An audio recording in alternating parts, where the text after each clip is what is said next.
আল্লাহু আকবার ওয়ালিল্লাহিল হামদ।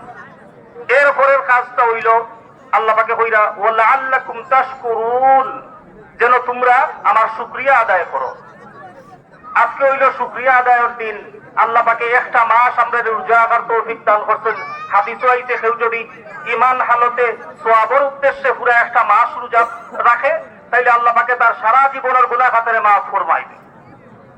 আরেকটা হাদিসের মাঝে আছে যে ব্যক্তি সারাটা রমজান মাসে 20টা রাকাত তারাবির নামাজ পড়বো আল্লাহ পাকে তার সারা জীবনের গুনাহ খাতারে মাফ ফরমাইবে।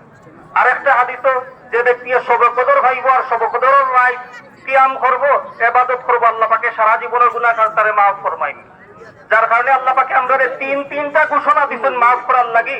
আমরা শুকরিয়া আদায় করি আল্লাহ পাকের, আলহামদুলিল্লাহ। আজকের দিন শুকরিয়া আদায় করতাম আল্লাহ পাকের।